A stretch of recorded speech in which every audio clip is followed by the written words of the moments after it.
दिनांक 24 जुलै रोजी कारंजा शहरात नवीन बायपास येथील छत्रपती संभाजी महाराज चौकात शेतकरी, शेतमजूर व नागरिकांनी उत्स्फूर्तपणे चक्काजाम आंदोलन यशस्वी केलं. प्रहार संस्थेचे संस्थापक माननीय नामदार बच्चूभाऊ कडू यांनी पुकारलेल्या या आंदोलनास शेतकऱ्यांनी प्रतिसाद देत मोठ्या संख्येने उपस्थिती दाखवली. या आंदोलनात उपस्थित शेतकऱ्यांसमोर महेश राऊत, राजूभाऊ भेंडे, राजीव अवताडे, भारत भगत, ओमप्रकाश तापडियाजी इत्यादींनी मार्गदर्शन करत शेतकऱ्यांची कर्जमाफी व अन्य मागण्या त्वरित पूर्ण करण्यासाठी निद्रिस्त असलेल्या सरकारला जागे करण्यासाठी चक्काजाम आंदोलन करीत असल्याचं सांगितलं. सत्तारूढ पक्षानं निवडणुकादरम्यान कर्जमाफी करण्याचं आश्वासन शेतकऱ्यांना अनेक सभेत दिलं होतं. आज शेतकऱ्यांना वाऱ्यावर सोडून कर्जमाफी देण्याचं हेतुपुरस्परपणे टाळलं जात आहे. म्हणून नाईलाजानं महाआंदोलन करण्यात आलं. बच्चूभाऊ कडू यांच्या नेतृत्वात कर्जमाफी मिळवणार असल्याचा ठाम विश्वास आंदोलनातील उपस्थित मार्गदर्शकांनी केला. या आंदोलनादरम्यान शेतकऱ्यांनी रस्ता अडवल्यामुळे मोठ्या प्रमाणात वाहने थांबली होती.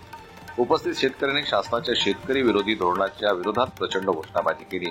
या आंदोलनात शेतकरी, शेतमजूर, विविध पक्षांचे पदाधिकारी उपस्थित होते.